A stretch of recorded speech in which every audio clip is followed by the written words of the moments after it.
Le livre du ciel, tome 33. 19 novembre 1933. Comment l'âme, qui se dispose à faire la divine volonté, forme le passeport, la voie, le train, escorte, de la manière dont Jésus veut se refaire dans la créature. Le signataire et le moteur céleste. Mon céleste et souverain Jésus et ma grande dame du ciel, venez à mon aide. Placez la petite ignorante que je suis au milieu de vos très saints cœurs. Et alors que j'écris, mon cher Jésus, sois mon souffleur. Et toi, ma céleste mère, guide la main de ta fille sur le papier, de façon à ce que je sois entre mon Jésus et ma maman lorsque j'écris, pour que je ne mette pas un seul mot de plus que ce qu'ils veulent et me disent. Avec cette confiance au cœur, je commencerai à écrire le 33e tome. Ce sera peut-être le dernier, je n'en sais rien. Mais je garde l'espoir que tout le ciel aura pitié de la petite exilée que je suis, et qu'ils vont bientôt la rapatrier chez eux. Mais pour le reste, fiat, fiat. Après quoi, je continuai à penser à la divine volonté, centre et vie de ma pauvre existence. Et mon Jésus, répétant sa fugitive petite visite, me dit « Ma brave fille, tu dois savoir que lorsque l'âme est disposée à faire ma divine volonté, elle forme le passeport qui lui permet d'entrer dans les interminables régions du royaume du fiat. Mais sais-tu qui fournit le matériel pour le constituer et qui se prête à le signer et à lui donner droit d'entrer dans mon royaume? Ma fille, l'acte de se disposer à faire ma volonté est si grand que ma vie elle-même et mes mérites forment le papier et les caractères, et c'est ton Jésus qui appose sa signature pour lui accorder droit d'entrée. On peut dire que le ciel tout entier se précipite pour aider celle qui veut faire ma volonté. Et je ressens un amour tel que je prends la place de cette créature fortunée, et je me sens aimé d'elle avec ma propre volonté. Me voyant aimé d'elle par ma propre volonté, mon amour se fait jaloux et ne veut pas perdre un seul souffle, un seul battement de cœur de l'amour de cette créature. Imagine ma sollicitude, les défenses que je prends, les soutiens que je donne, les stratagèmes amoureux que j'utilise. En un mot, je veux me refaire en elle, et afin de me refaire, je m'expose pour former un autre Jésus dans la créature. Par conséquent, je mets en œuvre tout mon art divin pour obtenir ce que je veux. Je n'épargne rien, je veux tout faire, tout donner là où règne ma volonté. Je ne peux rien lui refuser, parce que je le refuserais à moi-même. Se disposer à faire ma volonté forme le passeport. L'acte initial forme la voie que l'on doit suivre, chemin du ciel, saint et divin. Par conséquent, à celle qui entre dans ma volonté, je murmure à l'oreille de son cœur. Oublie la terre, déjà, elle n'est plus à toi. À partir de maintenant, tu ne verras que le ciel. Mon royaume n'a pas de limite. Aussi, ton chemin sera long. Il faut donc que dans tes actes, tu accélères le pas, afin de te former de nombreuses voies et de prendre un grand nombre des biens qui sont dans mon royaume. C'est pourquoi l'acte initial forme la voie, son accomplissement forme l'escorte, et lorsque je vois que l'escorte est formée, j'agis comme un moteur afin d'accélérer sa marche. Et, oh comme il est beau et délicieux de marcher dans ces voies que la créature a formées dans ma volonté. Ces actes accomplis dans ma volonté sont des siècles qui contiennent des biens et des mérites incalculables, parce que c'est le divin moteur qui marche, lequel va à une telle vitesse qu'en une minute il renferme les siècles, et rend la créature si riche, si belle et si sainte, que nous sommes fiers de la présenter à toute la cour céleste, comme le plus grand prodige de notre art créateur. De plus, lorsque la créature forme son acte dans ma divine volonté, les veines de l'âme se vident de ce qui est humain, et je pourrais dire qu'il y coule un sang divin qui fait ressentir en substance les vertus divines dans la créature, et possède la vertu de s'écouler presque comme le sang de la vie elle-même qui anime son Créateur, ce qui les rend inséparables l'un de l'autre, si bien que celui qui veut trouver Dieu peut le trouver à son poste d'honneur dans la créature, et qui veut trouver la créature la trouvera dans le centre divin.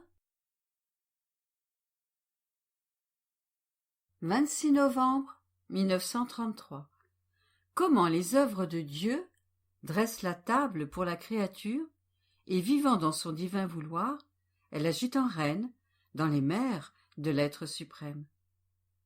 Comment la créature qui fait sa propre volonté est tenue à l'écart, et reste l'âme abandonnée et perdue de la création. Je faisais ma ronde dans les œuvres du divin fiat, et comme je suis trop petite, je ressentais le besoin d'être portée dans ses bras. Tantôt, je me perds dans son immensité et dans la multiplicité de ses œuvres. Tantôt, je ne sais comment avancer. Mais comme il veut me faire connaître ses œuvres, trouver sa parole et son œuvre d'amour et dire combien il m'a aimé, il me prend dans ses bras et me conduit à travers les interminables chemins de la sainte volonté de mon Jésus et de ma maman. Mais ce n'est pas assez. Il met en moi, dans chacune de ses œuvres, dans la mesure où je peux le contenir, l'amour de chaque œuvre. Il veut entendre en moi le son que contient chaque œuvre.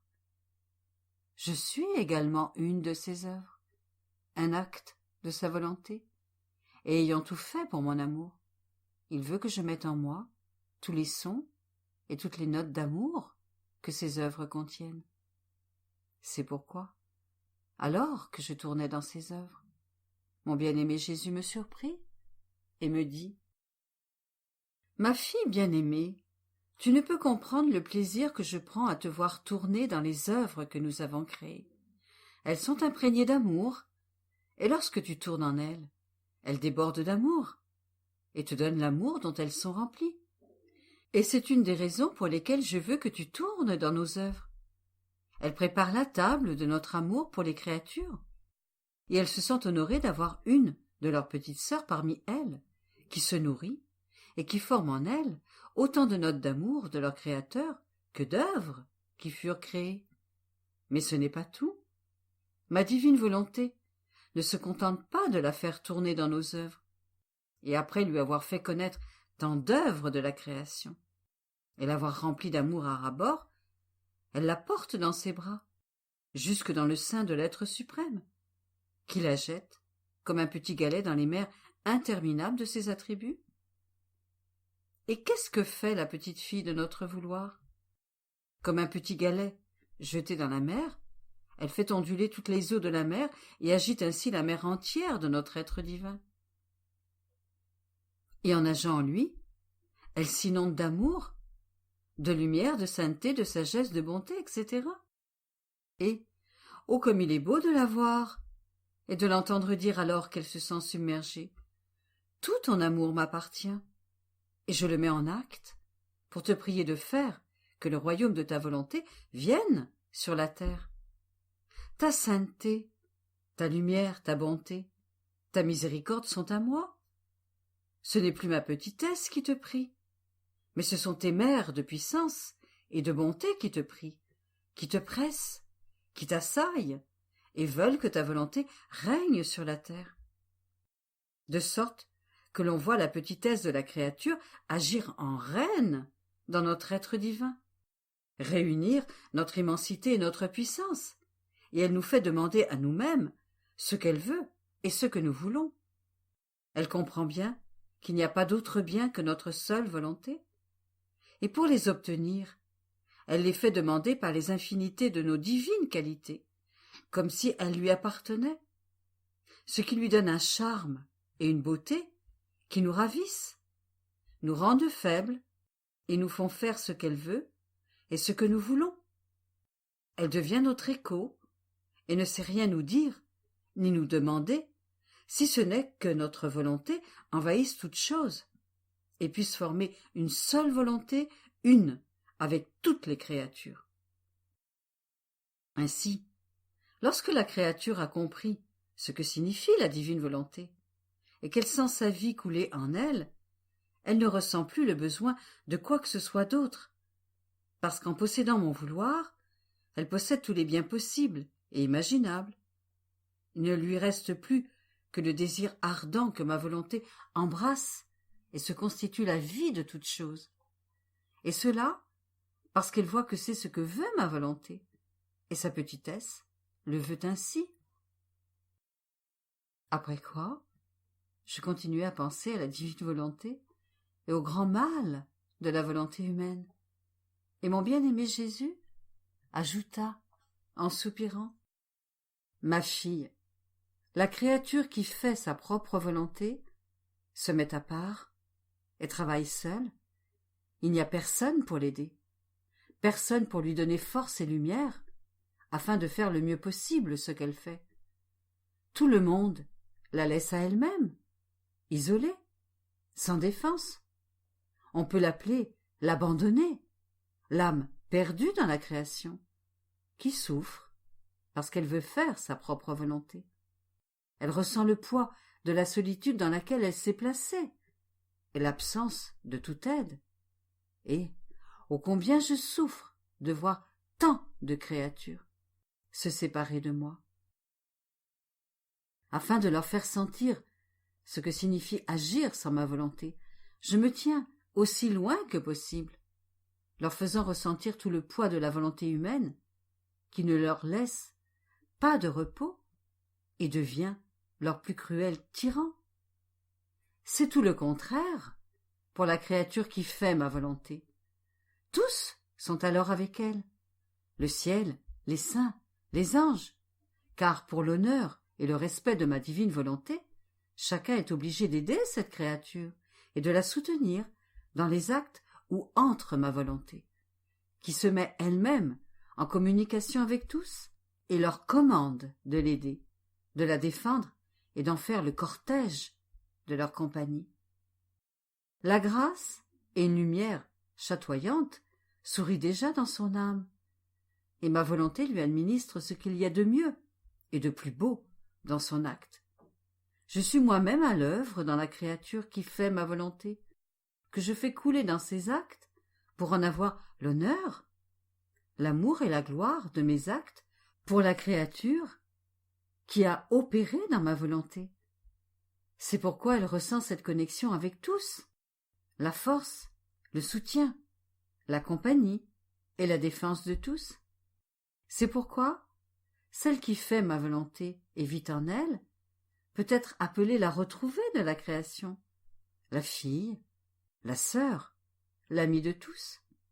Elle est comme le soleil, qui des hauteurs de sa sphère fait pleuvoir la lumière et s'étend pour enclore toute chose dans sa lumière, se donner à tous, sans se refuser à personne.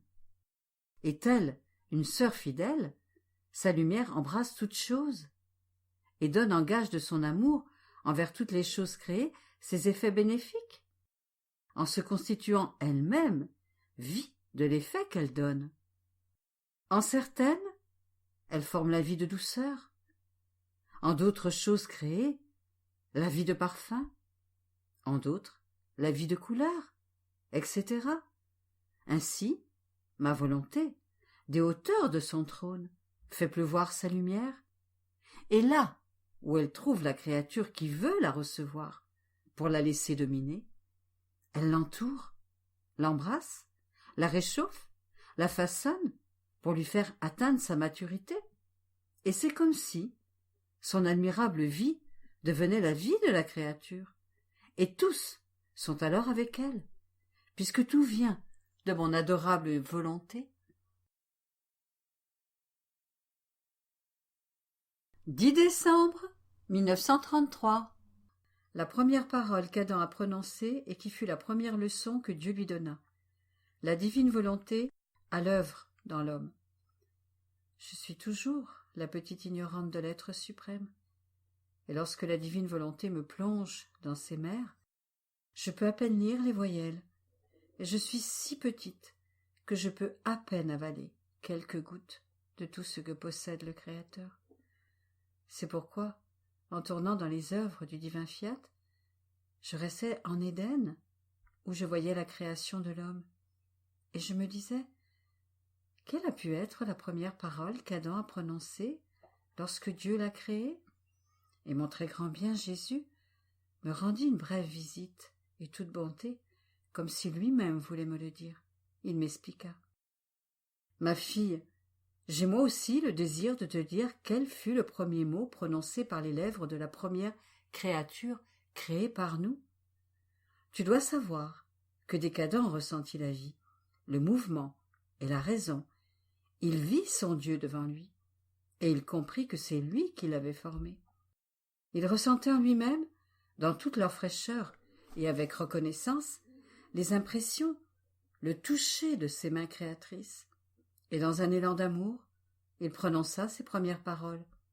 « Je t'aime, mon Dieu, mon Père, auteur de ma vie. » Et ce n'était pas seulement sa parole, mais le souffle, le battement de cœur, les gouttes de son sang qui couraient dans ses veines, le mouvement de tout son être, qui disait en chœur « Je t'aime, je t'aime, je t'aime » de sorte que la première leçon qu'il apprit de son Créateur, la première parole qu'il apprit à dire, la première pensée qui prit vie dans son esprit, le premier battement qui se forma dans son cœur, ce fut « Je t'aime, je t'aime ». Il se sentait aimé, et il aimait. Je pourrais dire que son « je t'aime » n'avait pas de fin, il ne s'est interrompu que lorsqu'il eut le malheur de tomber dans le péché.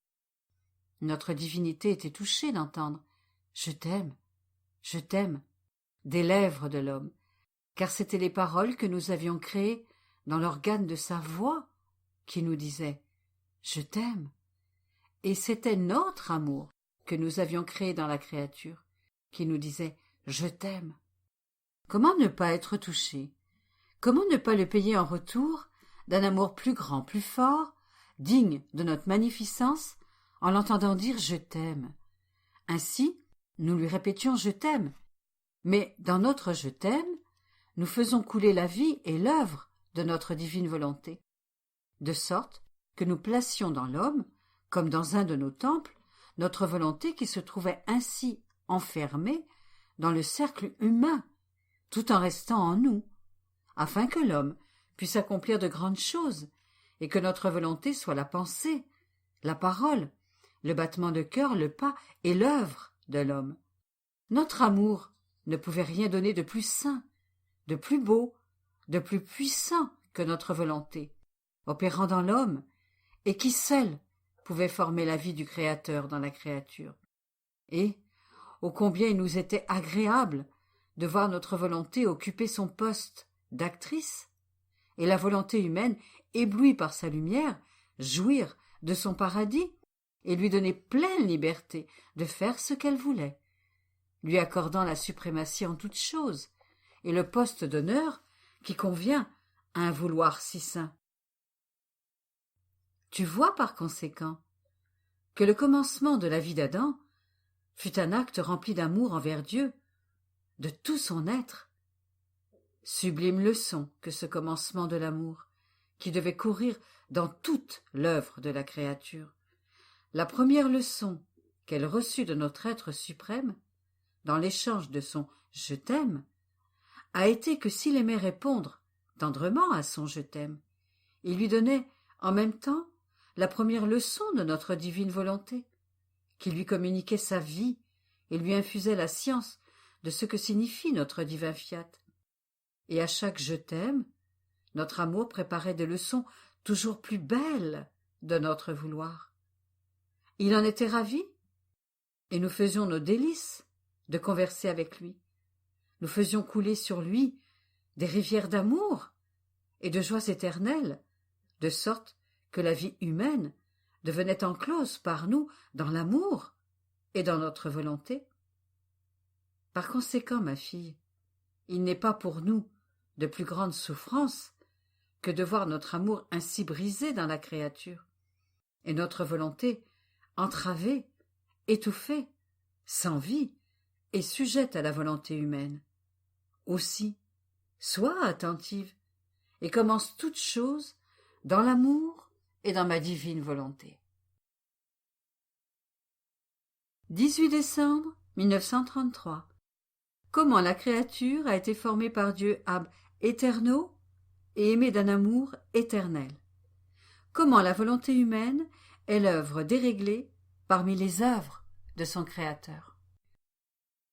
Mon pauvre esprit continue à traverser la mer infinie du fiat, et il n'en finit jamais de marcher. Dans cette mer, l'âme, sans son Dieu, la remplir à ras-bord de son être divin, de sorte que l'on peut dire « Dieu m'a tout donné de lui-même, et s'il n'a pas mis en moi son immensité, c'est parce que je suis trop petite. » Dans cette mer, j'ai trouvé en acte l'ordre, l'harmonie, les mystères obscurs de la façon dont Dieu a créé l'homme, et des prodiges inouïs. L'amour est exubérant, la maîtrise est insurpassable, et le mystère est si grand que l'homme lui-même, ni les sciences, ne peuvent répéter avec clarté la formation de l'homme. C'est pourquoi je continuais à être surprise par la magnificence et les prérogatives que possède la nature humaine. Et mon bien-aimé Jésus, me voyant si surprise, me dit « Ma bienheureuse fille, ton étonnement va cesser lorsqu'en regardant bien cette mer de ma volonté, tu verras où, qui, comment et quand chaque créature a été entièrement formée. Où? Dans le sein éternel de Dieu. Par qui? Par Dieu lui-même, qui leur a donné l'origine. Comment?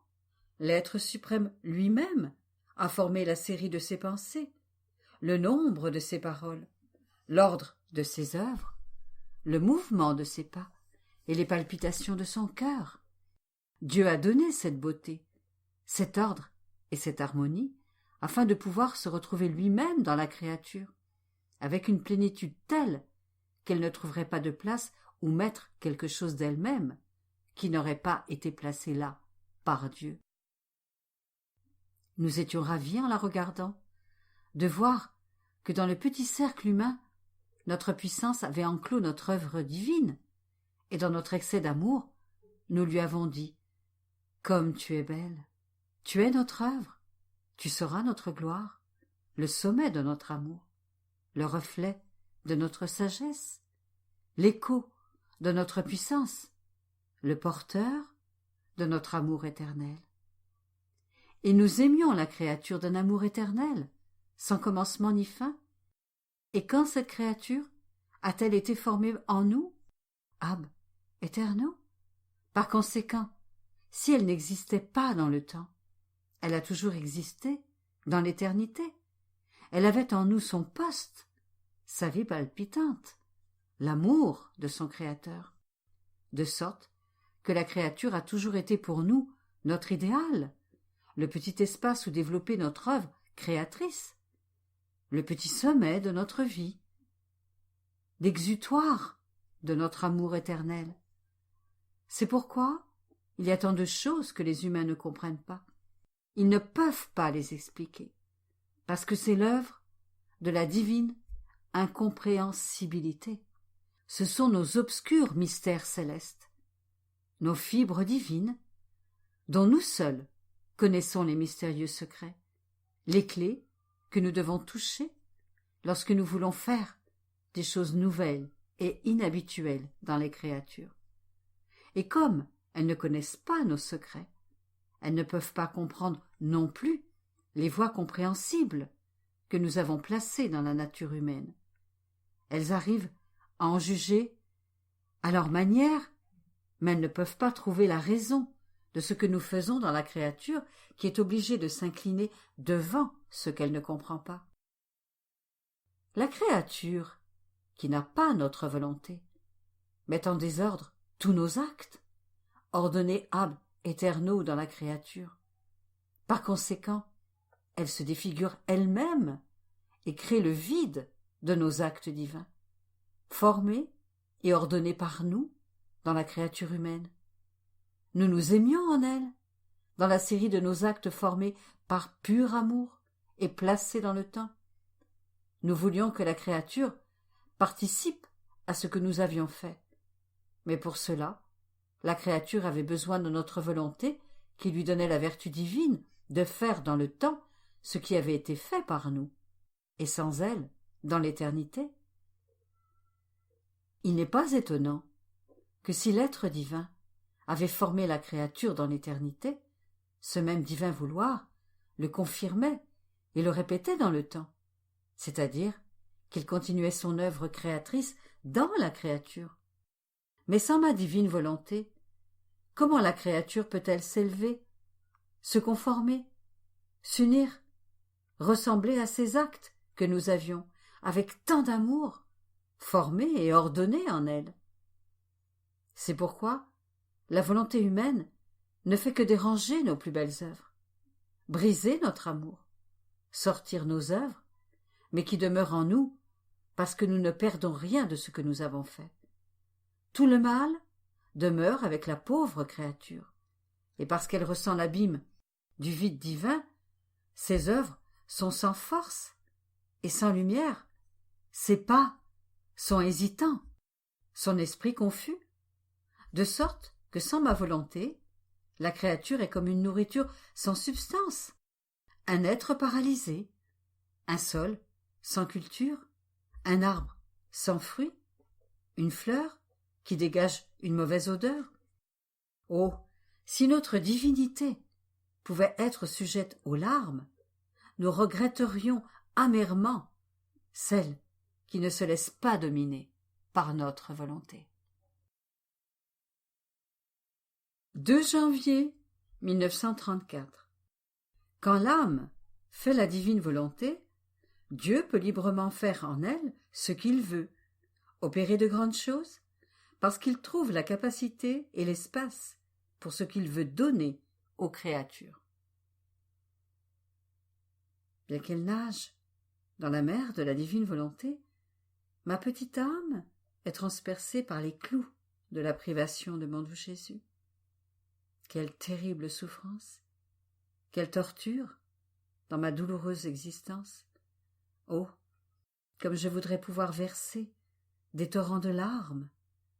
Je voudrais pouvoir changer l'immensité de la divine volonté en pleurs amers, pour que mon doux Jésus me prenne en pitié lorsqu'il s'éloigne de moi, sans me dire où il va, sans me montrer le chemin ou la trace de ses pas, pour que je puisse le rejoindre.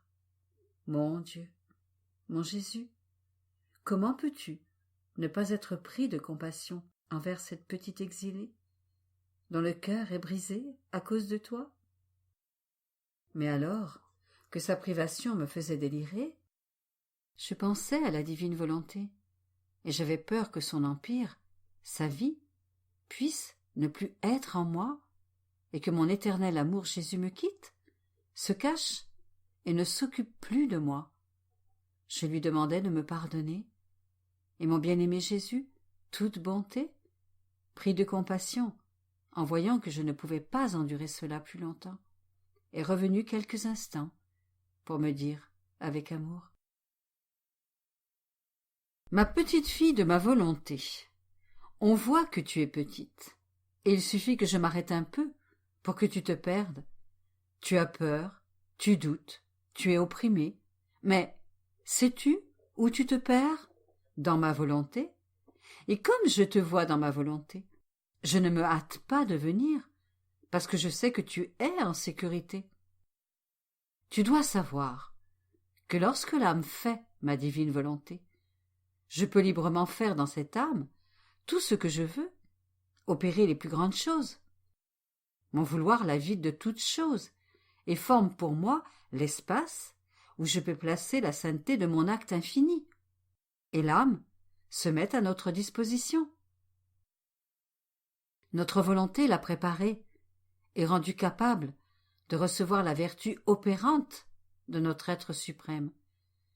Au contraire, lorsque notre divine volonté n'est pas faite, nous devons nous adapter, nous restreindre, et au lieu d'être, à notre manière habituelle, une mer, nous devons donner nos grâces, gorgée par gorgée, alors que nous pouvons donner des rivières. Oh, comme cela nous pèse de devoir travailler dans la créature qui n'a pas notre volonté. Elle nous rend incapables de nous faire connaître parce que l'intelligence humaine, sans notre volonté, est comme un ciel couvert de nuages qui obscurcit la raison et la rend aveugle devant la lumière de nos connaissances. Elle sera au milieu de la lumière, mais incapable de rien comprendre, et elle restera toujours illettrée devant la lumière de nos vérités. Si nous voulons lui donner notre sainteté, notre bonté et notre amour, nous devons les donner par petites doses, par fragments, parce que la volonté humaine est encombrée de ses misères, de ses faiblesses et de ses défauts, ce qui la rend incapable et également indigne de recevoir nos dons. Sans notre volonté, le pauvre vouloir humain ne sait pas comment s'adapter pour recevoir la vertu de nos œuvres créatrices, les grands embrassements de son Créateur, nos stratagèmes amoureux, les blessures de notre amour. Et souvent, la créature fatigue notre divine patience et nous force à être incapables de rien lui donner. Et si notre amour nous oblige à lui donner quelque chose, c'est pour elle une nourriture qu'elle ne sait pas digérer, parce qu'elle n'est pas unie à notre volonté. Il lui manque la force et la vertu digestive pour absorber ce qui vient de nous. Par conséquent, on voit immédiatement que lorsque notre volonté n'est pas dans l'âme, le vrai bien n'est pas pour elle. Devant la lumière de mes vérités, elle est devenue aveugle et plus stupide. Elle ne les désire pas et les regarde comme si elles ne lui appartenaient pas. C'est tout le contraire pour l'âme qui fait ma volonté et vit en elle. 14 janvier 1934. Douceur et enchantement de la part de Dieu et de la créature. Comment elle acquiert le pouvoir de faire sienne la divine volonté. Les souffrances sourient avant la gloire, avant les triomphes et les conquêtes. Jésus caché par les souffrances. Je suis sous la pluie du divin fiat qui pénètre jusqu'à la moelle de mes os et me dit fiat, fiat, fiat. Je l'appelle sans cesse à former sa vie dans mes actes, son battement dans mon cœur, son souffle dans le mien, sa pensée dans mon esprit. J'aurais voulu pouvoir m'attacher le divin vouloir pour former sa vie en moi, toute de divine volonté. Et cette pensée m'inquiétait, mais mon très grand bien Jésus me rendit une brève visite et me dit « Ma petite fille de mon vouloir, tu dois savoir que lorsque la créature invoque et appelle mon fiat, implore pour que sa vie soit formée en elle, elle émet une lumière qui fait l'enchantement de Dieu. Il regarde la créature et fait l'échange de son doux enchantement avec le vide dans l'acte de la créature, afin de pouvoir enclore la divine volonté dans son acte. Il y développe sa vie, et l'heureuse créature acquiert le pouvoir de la faire sienne, et comme elle lui appartient, elle l'aime plus que sa propre vie. Ma fille, bien que la créature sache que c'est un don reçu de Dieu, et qu'elle se sent heureuse et victorieuse d'en avoir la possession, il ne lui est pas possible d'aimer ma divine volonté comme il convient, ni de ressentir le besoin de sa vie, et ma volonté ne peut pas se développer en toute liberté dans la créature. Par conséquent, le fait de l'appeler, te dispose à cela, et tu ressens le grand bien de posséder sa vie. Tu l'aimeras alors comme elle mérite d'être aimée, et tu la garderas jalousement pour ne pas perdre un seul de ses souffles. Comme je souffrais un peu plus que d'habitude, je me disais « Oh, comme je voudrais que ma souffrance me donne des ailes pour voler jusqu'à ma céleste patrie. » Ainsi, au lieu de m'affliger, mes petites souffrances seraient pour moi une fête. Je me sentais inquiète, et mon bien-aimé Jésus ajouta « Ma fille, ne sois pas surprise. Les souffrances précèdent le sourire de la gloire. Elles triomphent en voyant les conquêtes qu'elles ont remportées. Les souffrances confirment et établissent la gloire plus ou moins grande dans la créature. C'est en fonction des souffrances que la créature reçoit les nuances de beauté les plus variées et les plus belles, et en se voyant ainsi transformée, elle triomphe. Les souffrances de la terre commencent aux portes du ciel leur éternel sourire qui ne finit jamais. Les souffrances de la terre sont porteuses d'humiliation, mais aux portes éternelles, elles sont porteuses de gloire. Sur terre, elles rendent malheureuse la pauvre créature, mais avec le miraculeux secret qu'elles possèdent, elles opèrent dans les fibres les plus intimes et dans l'être humain tout entier le royaume éternel. Chaque souffrance a son rôle particulier. Elles peuvent être ciseaux, marteaux, limes, pinceaux, couleurs, et lorsqu'elles ont fini leur travail, triomphantes, elles conduisent la créature au ciel, et elles la quittent lorsqu'elles voient chaque souffrance échangée contre une joie distincte, un bonheur éternel. Pourvu cependant que la créature les reçoive avec amour et ressente avec chaque souffrance le baiser, l'embrassement et l'étreinte de ma divine volonté.